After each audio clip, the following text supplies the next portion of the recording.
going to move on to panel 1, which is called Together We Secure Europe's Supply, Why Fuel Manufacturing is a Strategic Asset. So as we just heard in the commissioner's address there, our world is changing rapidly, and Europe's evolving security infrastructure is changing along with it.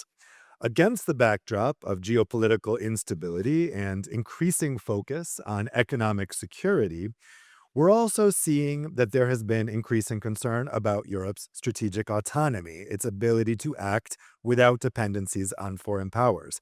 And one area where these concerns have arisen is in energy, specifically in domestic fuel capacity, which is what we're talking about today. So, in this panel, we're going to talk about the connection between fuel manufacturing and defense readiness, industrial resilience, and the functioning of critical sectors. The big question is whether a decline in domestic fuel manufacturing capacity could lead to security risks. To get us started, I would like to invite to the stage Elena Donizan, who is an Italian member of the European Parliament from the ECR group. Elena? I have a microphone for you. Where? You can stand if you like, and you can take this mic. Thank you very much. Oh, so all alone. For now, yes. It's a great pleasure for me for being here. My voice is wrong, but probably okay. This is. Thank you for the invitation. And after saying thanks, distinguished speakers and guests, ladies and gentlemen, I wanted to be direct from the beginning. Europe is making a strategic mistake, and we needed to correct course now before it is too late. We have spent years building a policy framework designed to phase out fuels, conventional fuels, liquid fuels, solid fuels. We have set timelines, we have created these incentives, and in some cases, we have simply decided that certain industrial capacities had no place in the future we were building. I do not share this conclusion, because the world we are designing policy for, a world of stable supply chains, predictable geopolitics, and a smooth technological transition, is not the world we actually live in. The world we actually live in as a war on European soil. For the third consecutive year, it has a supply chains that broke under a pandemic and have not fully recovered. It has a race for critical raw materials in which Europe is not leading. And it has a defense industrial base that is now urgently being asked to grow, and that depends directly on domestic production capacity, including fuel manufacturing. Let me be clear about the contradiction at the heart of our current policy. This Parliament and this Commission, and commissioners said exactly this, have spent the last 2 years saying loudly and correctly that Europe must become strategically autonomous. We must reduce dependencies. We must rebuild our own industrial capacity. We must be able to defend ourselves. I agree with every word of that. But then we look at what we are actually doing to our fuel manufacturing sector. And the two positions simply do not add up. Every European defense plan, every rearmament program, every discussion about European strategic autonomy assumes that our armed force can operate, that they can fly, sail, move, and sustain operations.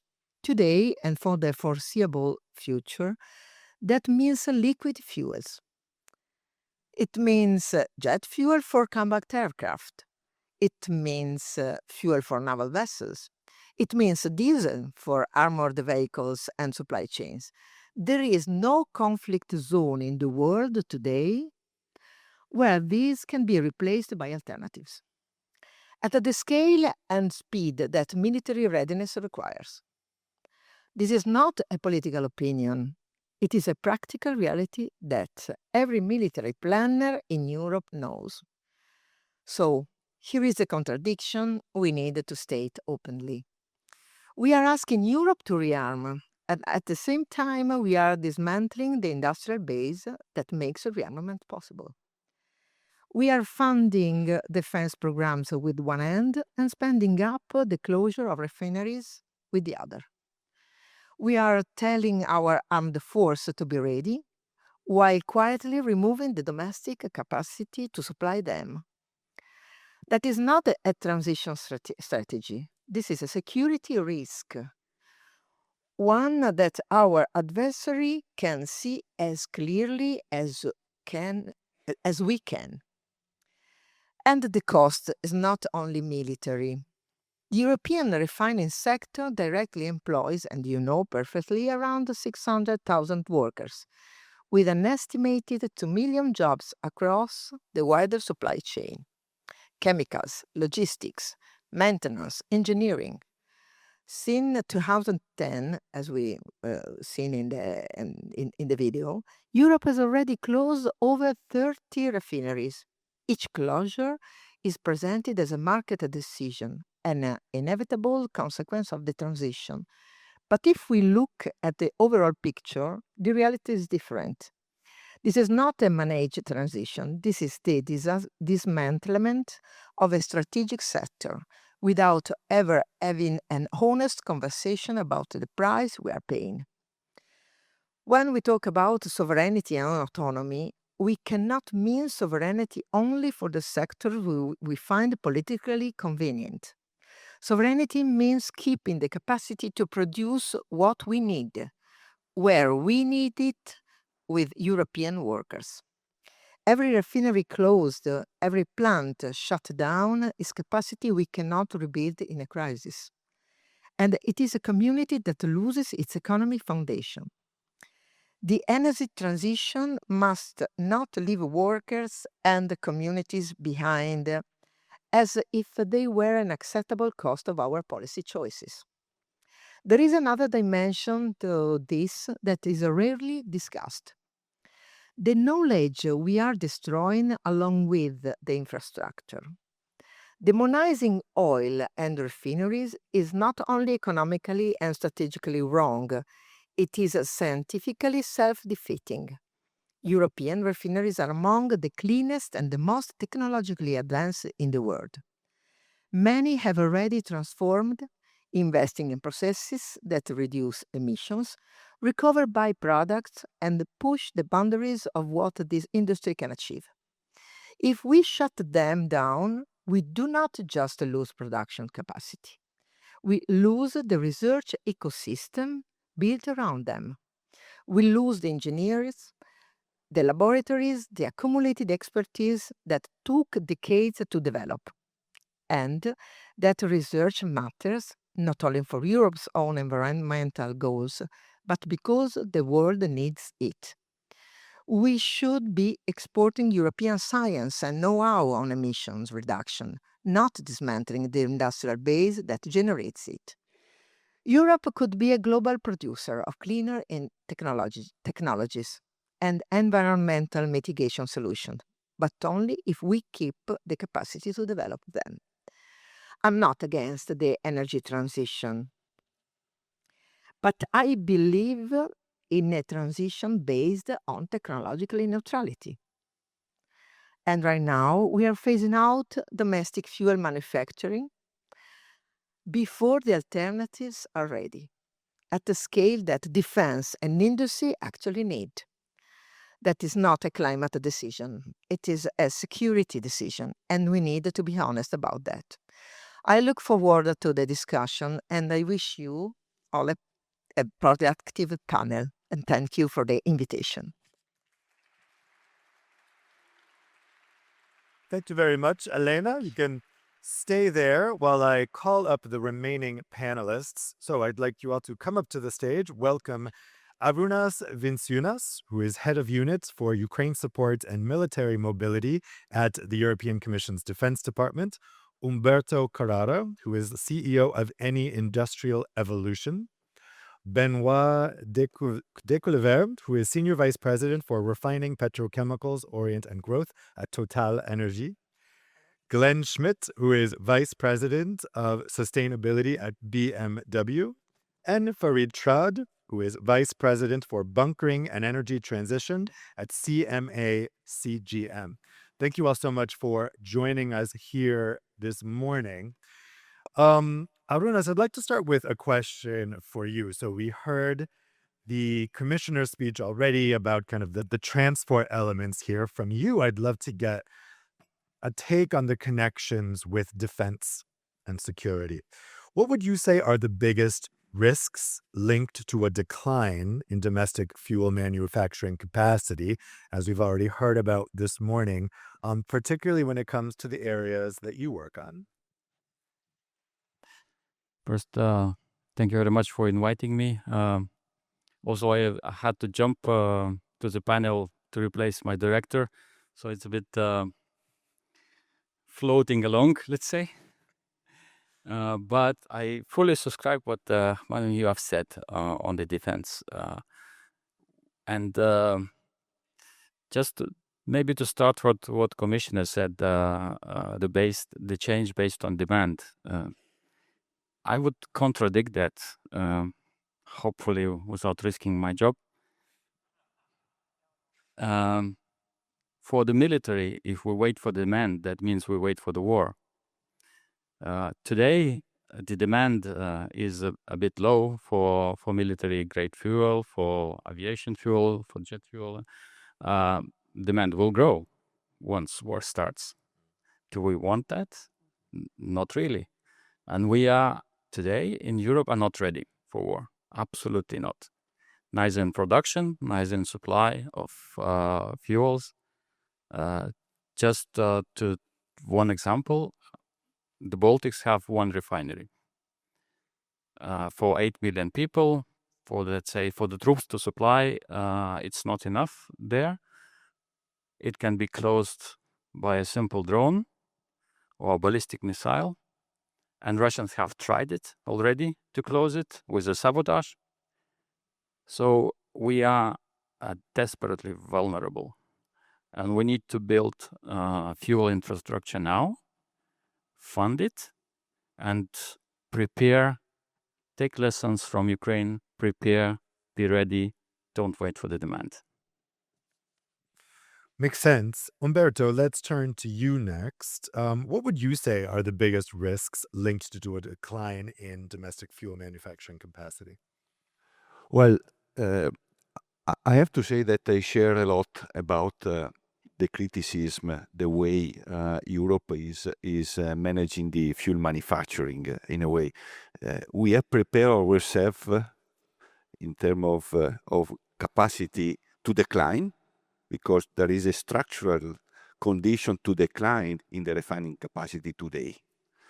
So from one side, the situation is that the refinery will continue closure if the situation stands as it is. And on the other side, there is not yet a real good regulatory framework to build more sustainable fuels to replace the fossil ones. There is an approach silhouette. So for the land transportation, a regulation; for the aviation, another regulation; for the maritime, another regulation. All these regulations being developed independently with an approach in the CO2 emission. One is 10 to wheels, the other one a life cycle assessment. While on a refinery, we do produce a suite of products altogether. We cannot really select, okay, on the biorefinery, let's select only SAF, or HVO. We need really an holistic approach the way we handle CO2 emission, greenhouse gases. The regulation needs to acknowledge this and give us the opportunity to have a steady increase in demand in the sustainable fuels, so that we as investors, we have a clear long-term objectives to satisfy the demand, and then we are more than ready to invest in this sector. So if it's true, and everybody knows that the fossil fuel will decline over the time without compromising the security of the entire transportation, that is another very important. But on the other side, give us the opportunity to think in the medium long term, invest in the sustainable, and this will be able to replace what is declining with a more sustainable, achieving the environmental targets that we all know are important to be achieved. We strongly believe in the achievement of this target, but there must be conditions to invest and then achieve them. Thanks. Let's go from Italy to France next. Benoit, what would you say are the biggest risks linked to this decline phenomenon? Well, maybe first, before talking about the risks, I would like to emphasize that what we're experiencing today is that there is a link between security of supply and energy transitions. And it looks like until recently we forgot that one cannot go without the other. You know that in Total Energies, our ambition is to deliver energy which is more reliable, more affordable, more sustainable. What does it mean? It means that, of course, we have to deliver affordable, low carbon energy, but at the same time, we need to keep a competitive and complementary offer of energies locally in Europe, and that's the only condition where we can allow for a smooth and gradual energy transition. Because we need energy security, we need to ensure the security of supply. At the same time, we must make sure that we have a public acceptance of this transition. If we have no public acceptance, there is no security. If the price of energy is not acceptable for the people in Europe, we will have no security neither. I could take the example of the mobility, of course. Electrification, we need to go fast on it. Total Energy is part of it. But at the same time, we have to acknowledge that today, fuels is the main energy used by most of European citizens. So coming back on the risks, what we acknowledge is that our industry has been declining over years because facing a lot of competitive issues.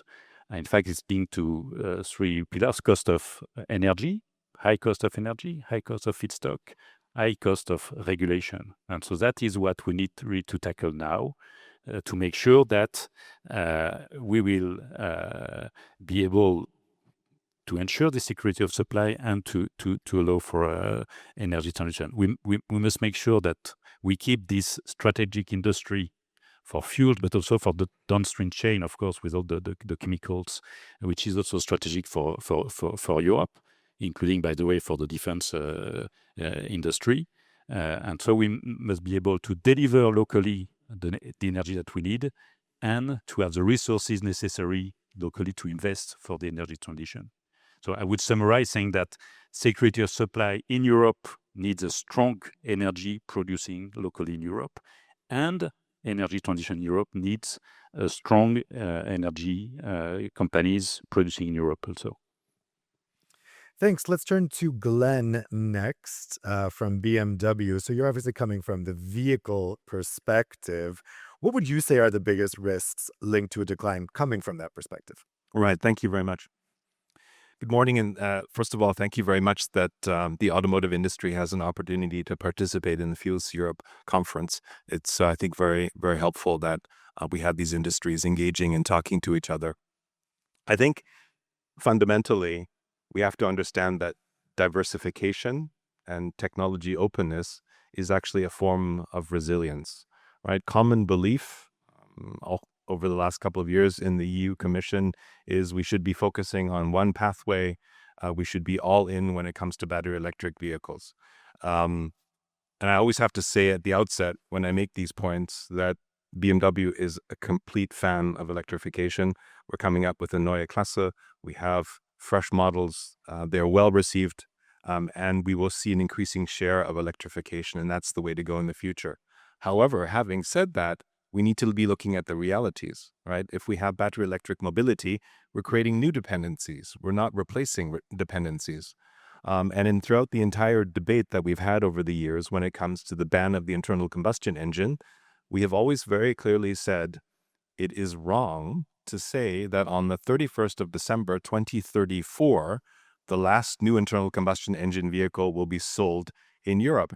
How can we have that confidence? How can we know this, right? This is not planning certainty. It's creating a planned market, a planned economy, which is not what we want to have. So the right way to do things is to take a technology open approach. And I'll just give you one example with the BMW X5, which we're going to be launching later this year.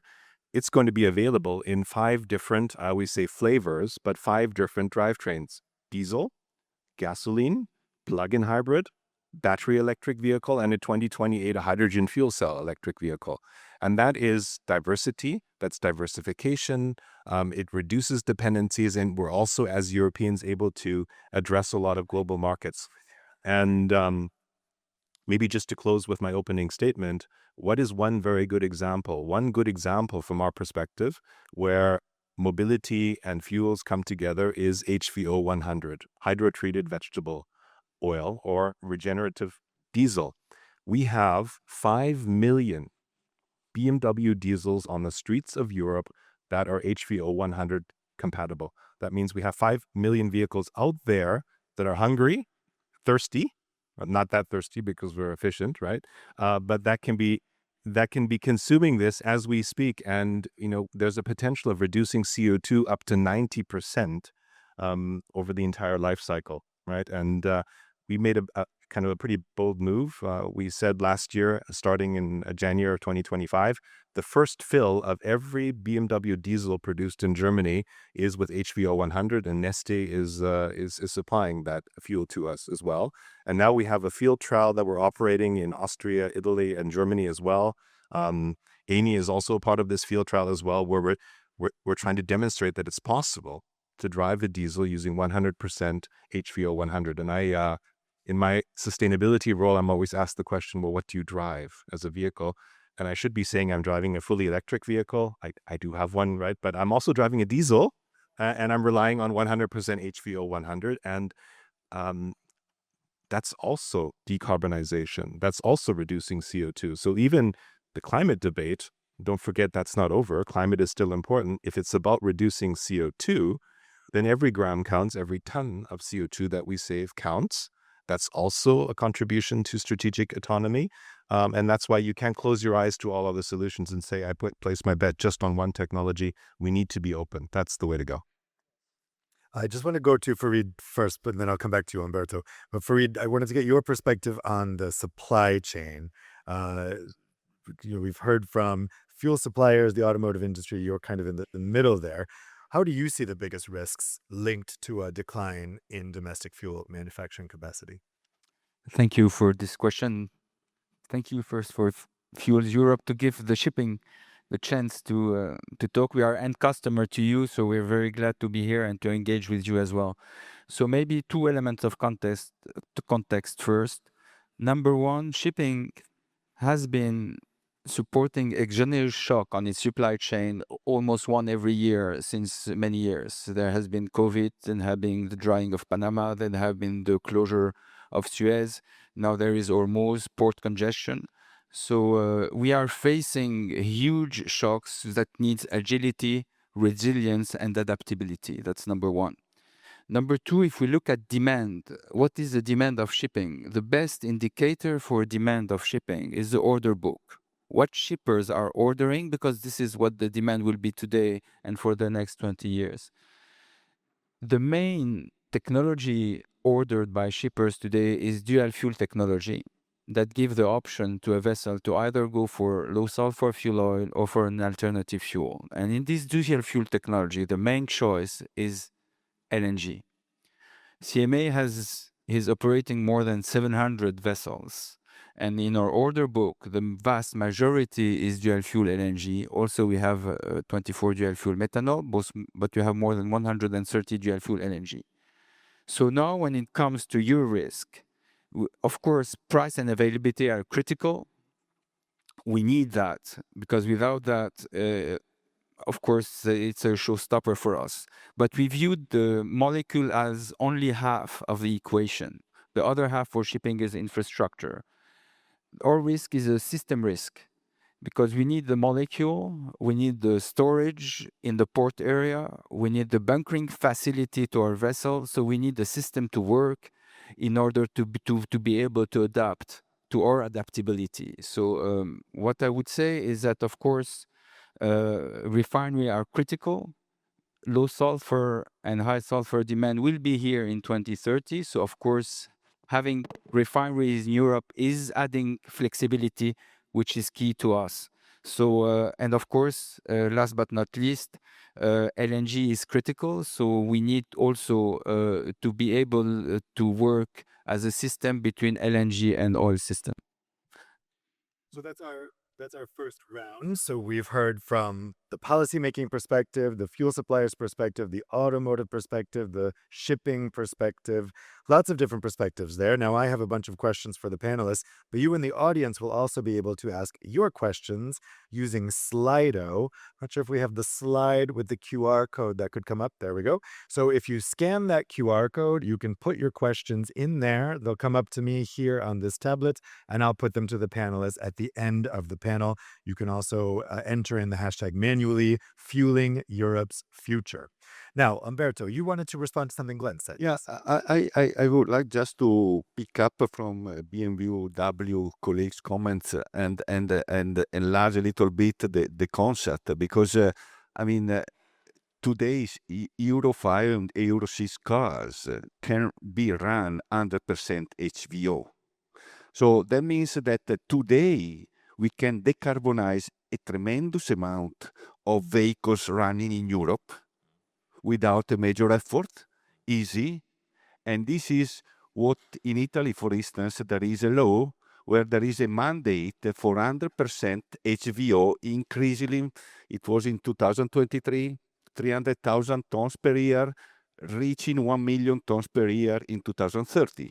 This is something that were, as in a way, convinced Eni to convert a traditional refinery in Longor or Livorno from a traditional into a biorefinery, and will be in operation year-end.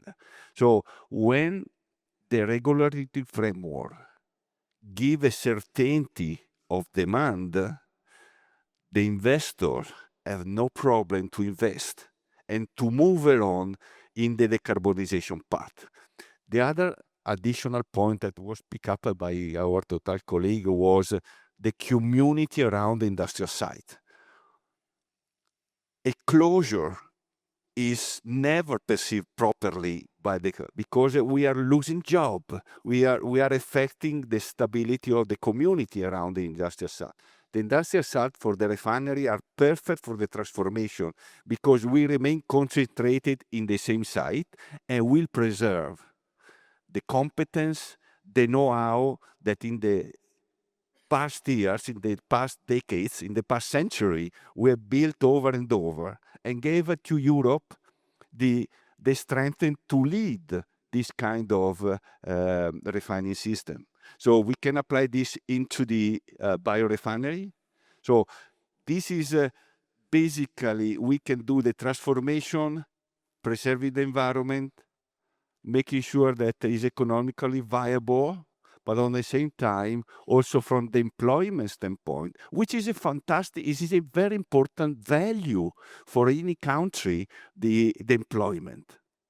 And so there is giving us the opportunity to transform, maintaining this kind of employment.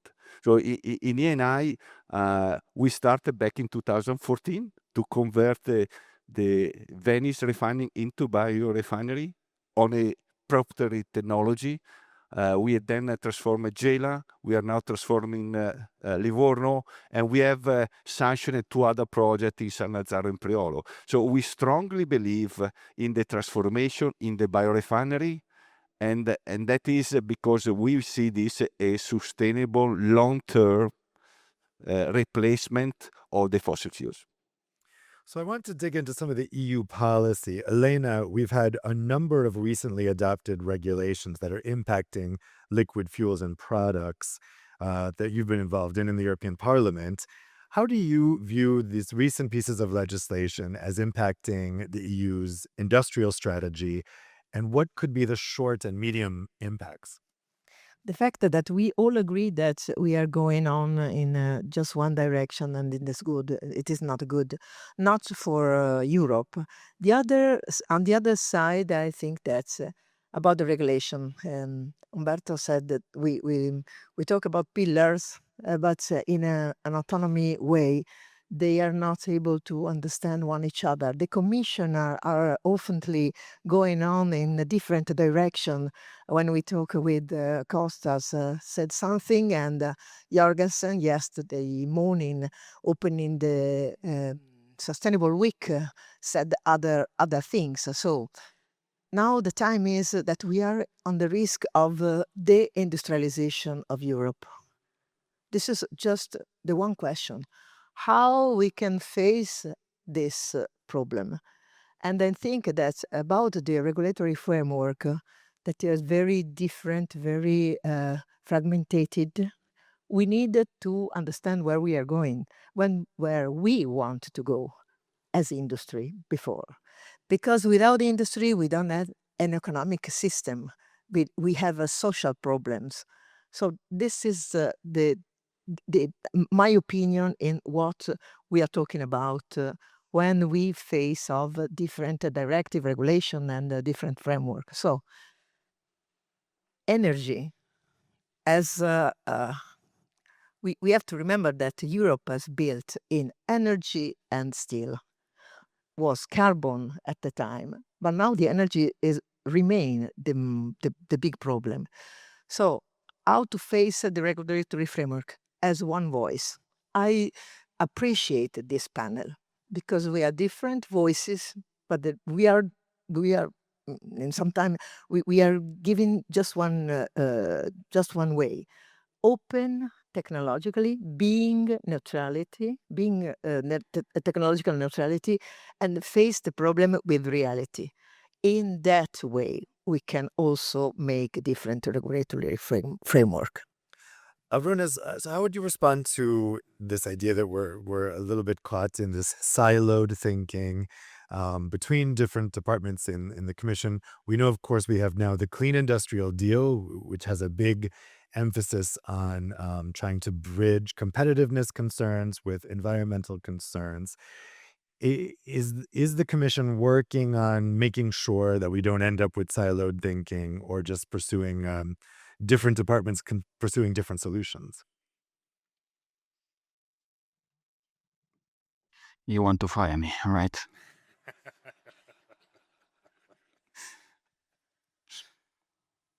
Yeah, well, short answer, yes, we're at least we're trying to work in the non-silo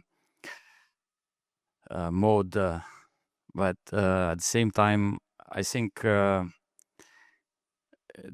bigger problem, I would say, I would pass the ball to the member states, frankly, because when again, of course, investors need certainty, stability, and prospect of demand. And as I said, demand will not come until war comes. So that's to think how to deal about that. But when the message comes from, let's say, from the Commission, from higher top, and even from the heads of government, we need to be ready. We need to prepare. Commission proposes a certain regulation or so, and then the message from the government's top down to the negotiators is slowly being diluted at every level, and then we end up let's say this morning I think defense procurement or omnibus is being in a trilogue, And really, one wonders, why did we propose this? Because it's such a half-shaped animal became. But if to be looking at the future, if I may suggest to the from the bottom up, what we really would need on this is EU defense fuel security framework.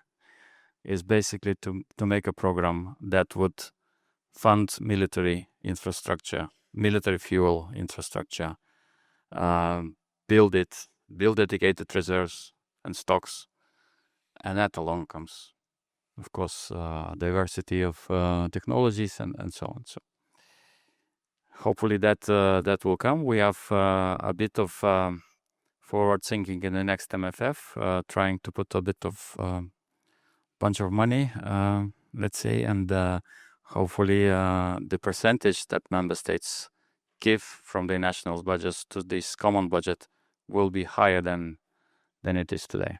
Then we can do a bit more. Benoit, I'd be curious to get your take on this as an energy company in terms of, like I mentioned, we've had a lot of legislation impacting the fuel sector, but also in this new term, we're getting a bit of lurching with the omnibuses. We're getting, okay, we just adopted this legislation and now we're going to change it already. Businesses want predictability. Businesses want certainty. Do you see a stable policy framework at the moment? And also, maybe if you could respond to Arunas's point, in terms of what's possible and needed in terms of defense procurement and the way the fuel is involved in that, are national governments holding back the EU from what's really possible there? Well, I wanted to come back on this silo, and it's true that to prevent from working in silo, we need to engage. And interestingly, we at TotalEnergies are engaging a lot with our customers.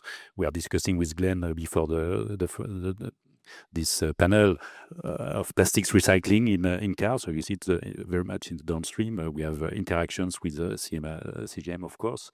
And Elena, you were saying we need, well, the European Commission needs to know where we are going, but we need to help them also understand what is the impact of the reflections on regulation that are coming in. I mean, we need regulation. I mean, there is no debate about that, but they need to be well tailored. I'd like to give one example at the moment, which we believe could hurt again the security of supply in the refining world, which is the European methane regulation, which is being discussed at the moment. I'm pretty sure everybody's aware of that. There is an objective which is a good one to reduce methane emissions, because like CO2 or even more than CO2, there is an impact on the climate change. We in TotalEnergies are working on reducing our emissions at the source. Just to give you some figure, we've been able to reduce them by 65% between 20 and 25. And we are on target to reduce them further by 80% until 2030. So we're working on that. We're engaging with our partners, with our colleagues. We push them to join us in an initiative called OGMP. So of course, we support the objective of having a methane regulation to reduce those emissions. At the same time, we have to admit that the way it's being reflected at the moment, and the draft that are being discussed, we just add another burden, a very strong burden, on the European refiners. Why is it so? Because it looks like we forget about the complexity of our industry. And if you decide from one day to the other that any crude that is being imported in a European refinery must comply with this new regulation, you forget about the fact that first, every refinery in Europe cannot purchase and use any crude in the world. So there is an industrial reality there. Second, if you impose only in Europe this kind of regulation, you will again increase the costs of producing in Europe, but you will have no impact on the imports of refined product and so on. So it's this kind of regulation which is being discussed at the moment shows that we must for sure break the silos, engage, and explain that yes, we have the same objective, but look at the reality and let's make sure that we define the well-tailored regulation to reach this objective without hurting the competitiveness of Europe fuel production, and then of course the security of supply. So that, I wanted to illustrate that just to give a concrete example of what's happening now and what we need to do together. Glenn, on the same topic, you guys are all from quite big companies. Do you feel that EU policymakers are hearing the voice of companies like yours when they're creating these policies, particularly on this question of regulatory stability and predictability? Yeah. So do you want the honest answer or Yes, the I do. diplomatic answer? Oh, yeah. Well, the honest diplomatic answer is I think there's a sort of awakening up within Europe and within the Commission. Not just Green Deal, but Green Industrial Deal. But let's be honest, it's still too much regulation. It's still over-regulation. It's still too much bureaucracy. It's still a tendency to try and ban something and add quotas as well. I think it's something that's just inherent within the system, right? I mean, the EU Commission and the whole apparatus that we have here is in the business of creating regulation, right? So it's in the DNA, right? And like you correctly said, yes, there will be regulation, but the question is, how much do you need, right? And I'm always careful to criticize. The omnibus is good. Now there are 8 omnibuses, right? So a whole fleet of omnibuses driving around everywhere, trying to make things a little bit leaner.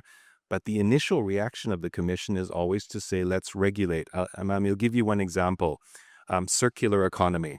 I think very important for Europe as a whole, right? If you think about battery electric vehicles, we don't have the resources that you need, the lithium, the cobalt, the nickel, all of these resources, you can't readily access them within Europe, right? So we will still need to be mining outside of Europe. We will still need to be importing it, but we need to be thinking about how to close the loops and how to be circular. Or regenerative fuels is also circular, if you think about it. We did a study with the Karlsruhe Institute of Technology that by 2040, all of the raw materials that you need for HVO 100 could be sourced within Europe. So this is also strategic autonomy. But the reaction of the Commission is always to create this so-called certainty, right? In the sense of I'm banning something, I'm adding a quota, and once I ban something and have a quota, then you will automatically create the market. But that's unfortunately not how it works, right? If you look at the industrial strength that we have now in China when it comes to electrification, it's done without a ban. There's no ban of the internal combustion engine in China. But what you have in China is a supply chain strategy. You have long-term thinking. You have a cultivation of the local champions that you need. You think holistically across the entire supply chain in terms of mining and refining, all of the capabilities that you need. And I don't want to sound negative, but Europe has the capability to do this. We can think in ecosystems. We have a hydrogen ecosystem. We have an ecosystem for the internal combustion engine. We have a strong chemicals industry and fuels. Europe is good at complex systems, right?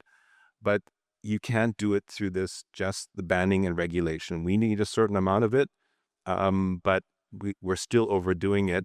And then to close my example, when it comes to circular economy, when I talk to Asian regulators and say, well, what are you planning in circular economy?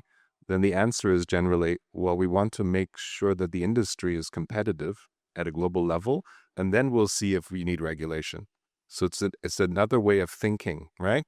First, create the competitive advantage, and then regulate what you need to do, and not the other way around. Regulate, ban, create quotas, and then hope that you create competitiveness. And unfortunately, the track record of the last couple of years hasn't been very good. Yeah, it's an interesting comparison between Europe and China when it comes to EVs and this kind of carrot versus stick approach. Fareed, still on this topic, I mean, as I said, industry wants predictability. They also want to see a real single market in the EU, right? They want not to have to face 27 different regulatory regimes. But at the same time, there's been complaints about the regulation that's come forward. Where do we strike the balance here between giving businesses one single platform to operate under in the EU, but not over-regulating? Thank you for this question. The question of over-regulation is critical to us. But maybe a remark on time. Shipping time is 25 years, which is a life expectancy of a vessel. So when we engage into a choice of LNG dual fuel, we take the entrepreneurial risk of this time. The second horizon is FuelEU, as the commissioner said. We have a trajectory which is up to 2050, which give us a direction on how to reduce our emission of the energy we buy. On the other hand, the uncertainty of regulation is today, tomorrow, and after tomorrow. So it's very tough to us to manage between the long-term risk we're taking and the short-term regulation. That's number one. Number two, I would like to come back to the question of competitiveness. For us, not well-designed regulation have a huge impact on one single strategic asset for Europe, which is ports. Ports are ultra critical as a competitive assets for Europe. Ports are energy hub that give energy to the shipping, and this is very critical. When we have an implementation of RED 3 that is not homogeneous around Europe, it creates discrepancy, it creates difficulty and uncertainty to how to bunker and why to bunker. For us, this is very important. That's an example. And to come back to the question of a unique market, today decarbonization is critical to us. We chose dual fuel LNG because it will allow us to switch to bio LNG, for example, without investing into new infrastructure. Those are drop-in solutions. But when we see that regulation doesn't easily allow the import and export of green molecule from one country to another in order to deliver it in Rotterdam, in Barcelona, in Fos, or in any other port, it creates a huge hindrance to accelerate the adoptability of renewable fuels. So in a nutshell, we need to work on that. And last but not least, something that regulation is maybe needs also to work on is support demand. All our esteemed colleague here, refiners, they need a demand to invest. And without the right framework to allow the right demand from shipping, which is one of the end customer for bioenergy, for example, and this requires predictability, easiness, we are advocating for free quotas as for the airline industry for shipping, for example. And we have difficulty to see how to get the traction on that, but hopefully it will get there. So we need a demand from the end customer in order to have refiners to invest and to be able to gradually switch from conventional to renewable fuels. So we've had a ton of questions come in on Slido. Thank you for that. I can see it's a very engaged audience here this morning. Arunas, the first question is for you. And it's from Daniel, Daniel Flora from Hydrogen Europe. What role do you see for alternative fuels when it comes to military mobility?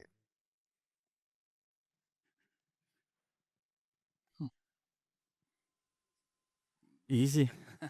How it is easy? I mean,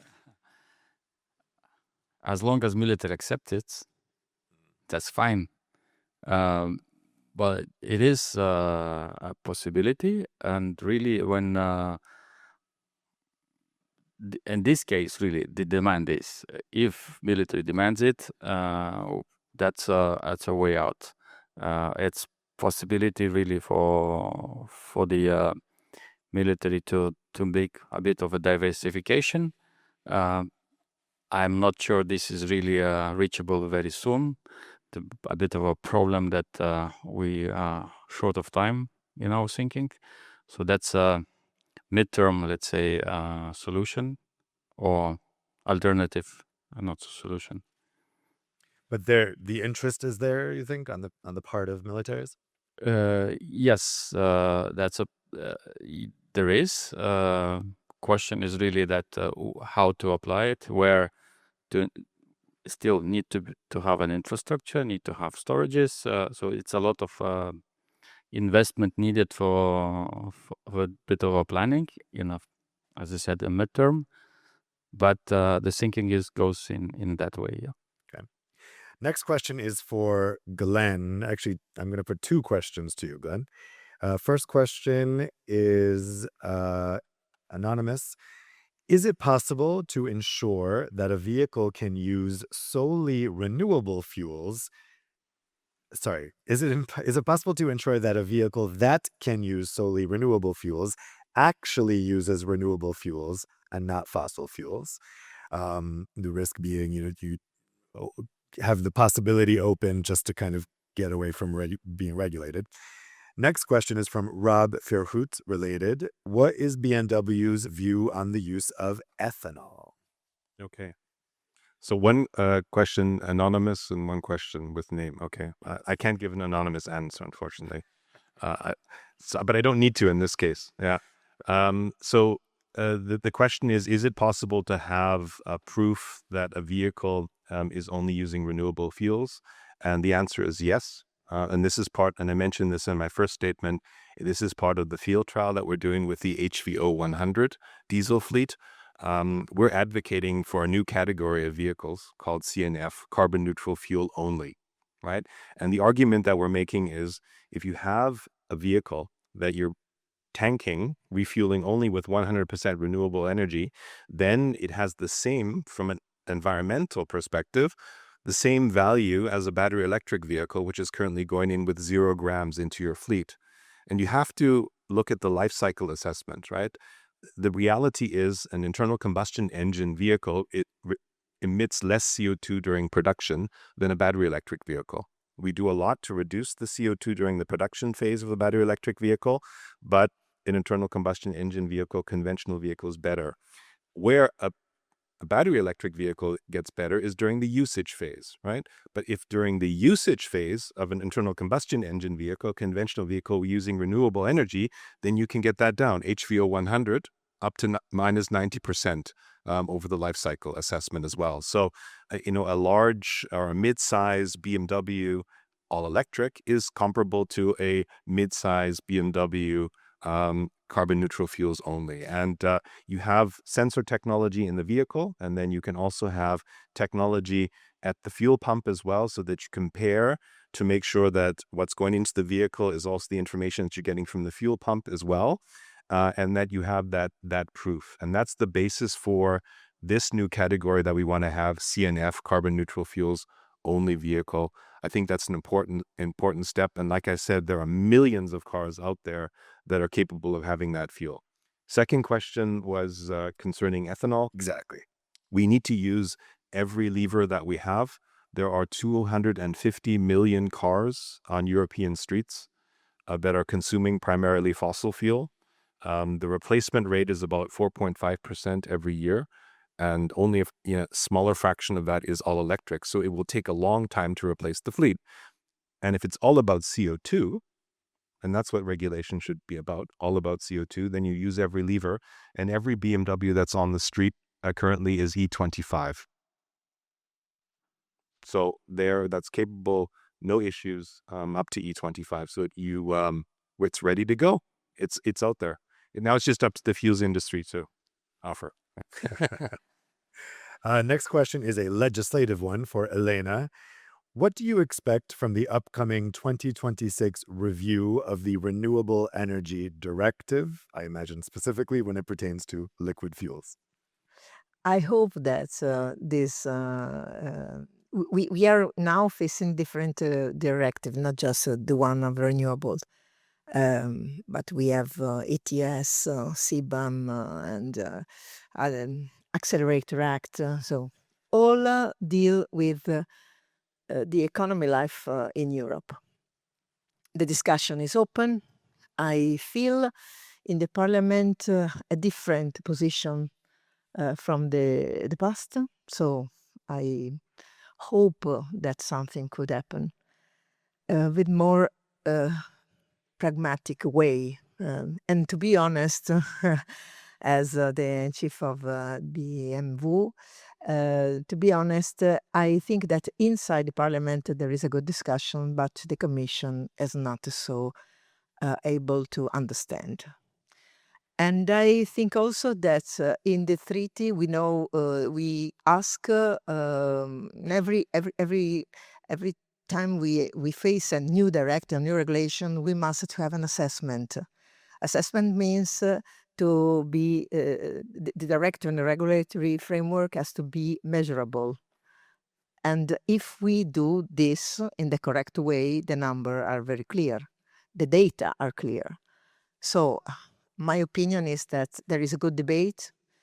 This year, 2026, also in the renewable field, probably we are more realistic than the past, but I feel also that we don't have much time. So we have to change. And as a principle, a law is written by the difference between us and the China is that China is a regime, and we have a cost of democracy. And we have also a cost of an architectural, the one in Europe that is very complex, Council, Commission, and Parliament.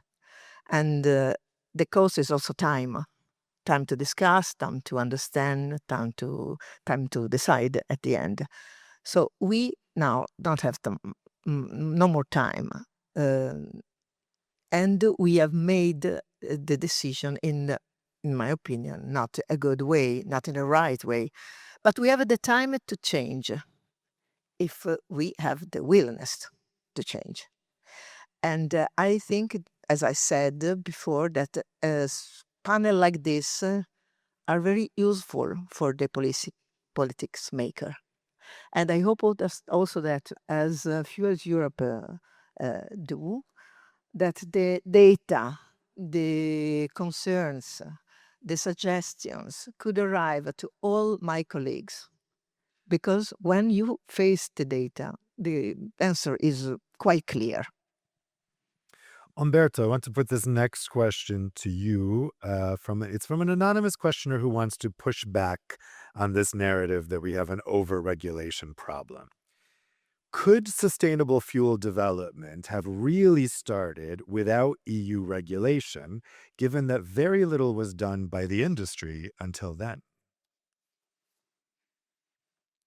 Well, it's a good challenge, I would say. And let's go back. I mean, 20 years ago, the ETS system was invented, and honestly, it was a good idea. And actually, Europe was leading the approach to defend the environment, with the idea, however, that the entire global ETS would become globally. Right. And that's so the global movement towards an environmental matter was there. Actually, it didn't happen. It didn't happen. But it's also true that this system has obliged the industry to think how we move forward. Without the ETS 20 years ago, we probably didn't have the biorefinery, we didn't have circular economy, all these solutions that over the time the industry have been able to develop in terms of technology first, maturing the technology to the industrial level today. There is a lot of research ongoing too in that direction. So to give an honest answer, yes, the regulation pushes us to think alternative, well and good. Now we are thinking alternative. We have solutions that respond to the original scope, and so we need to continue building on that. Give us again the opportunity to invest more and more. Investing means, I mean, as our colleague in the shipping say, you build a ship for 15 years, the lifetime for a ship, or 20 years or 40 years sometimes, maybe. Also, when you put billions in the in the industrial site, in the biorefinery, your thinking is to have an economic return that is not less than 10, 15 years. So this is the time spectrum we need to see in terms of demand. So the short answer, yes, the regulator push us to think differently. In 20 years, we have produced so many technology towards the environment, and we want to continue on that. Glenn, I think it'd be fair to put this question to you as well. Before CO2 standards started pushing automotive companies into the EV space, we saw relatively slow progress. So would you agree that EU regulation has spurred the automotive industry on EVs? I think it's played a role. If you really think about the start of the electric car, I think what sparked it is actually California, with the California Air Resource Board introducing the zero emission vehicle mandate. So you could make the argument that California kind of invented the electric vehicle through that framework to be thinking about a zero emission vehicle. And then China adopted it for other reasons, right? As well. Also to be more autonomous, and to have a strong automotive industry. I think the criticism that we have is what is the approach, right? We are focusing almost on the 100% and on the ban, and we're not focusing on how to get there, right? The share of battery electric vehicles currently in the new car market in Europe is around 18%. So we shouldn't be focusing our discussion on, well, what's 100% or is it 90%? Well, nobody's talking about how do we get to 30, 40, 50. And our approach would be to say, have a long-term target, but think about the near-term steps to be moving and progressing. And I think the currency that we're all talking about is CO2. It's about reducing CO2. And the current regulation is mandating one technology, but it's not reducing CO2. And that's why we need a life cycle approach to think really holistically. It's not just the tailpipe. And we need incentives to be doing the right things and not just the banning mentality as well. But to answer your question, yes, I think regulation, if it's done correctly, can encourage industry and can encourage transformation. And, we as Europeans, we used to have that to be sort of examples for regulations, right? Euro norms, emission norms are copied around the world. But if we overdo it and we overstrain it and make it too complicated, then we're just slowing our industry down, and we're not being that example that we could be for this change. Farida, I'll put this last question to you, but if anyone else wants to come in on it, just let me know. The question is, how much carbon neutral fuel is available now, and how much will be available by 2040 for the transport sector, and for you specifically, the shipping sector? It's a tricky question. Thank you. I think there is enough renewable and low carbon fuel for the next milestone, which is 2030. Looking to how much there will be, is there enough in 2050? For us, it's a theoretical approach. I think we need to be practical, to look at the next step and to work on the next step. To answer your question, if there is enough that answer the demand, and I come back to the question of demand. Today, we need to support demand, and for the demand that exists, there is enough renewable and low carbon fuel. They come at a cost, of course, but for the next 5 to 7 years, for 2030 milestone, is challenging because availability is not necessarily where we need it, and it doesn't come necessarily at the right price. But there is enough projects, either in the making or already producing, to address at least the immediate needs. I think in order to scale up the availability, we need again to support demand. Maybe I leave it to our producer to comment on that one. Yeah, Benoit or Umberto, do you want to take that as well?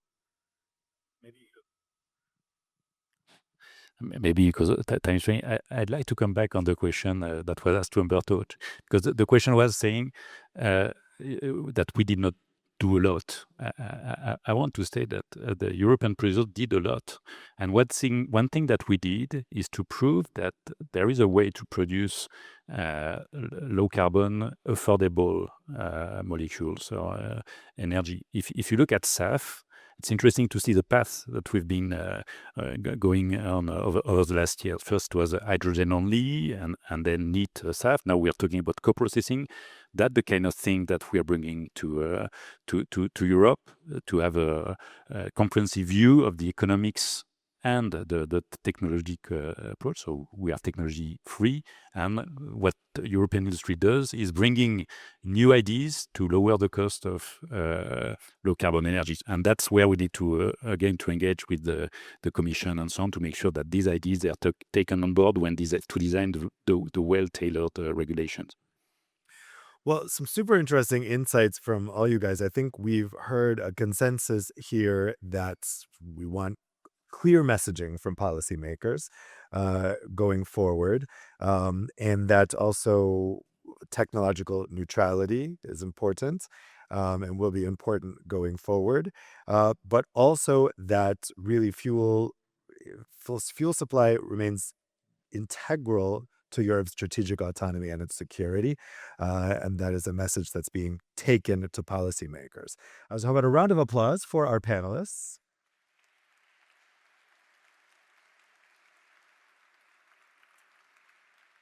And like I said, we had so many Slido questions, but the good news is you can talk about these issues you put in. And the coffee break, which is happening now, be a 20-minute coffee break until 11 o'clock, then come back in the room for the next panel on the link between fuels and industrial ecosystems. See you then.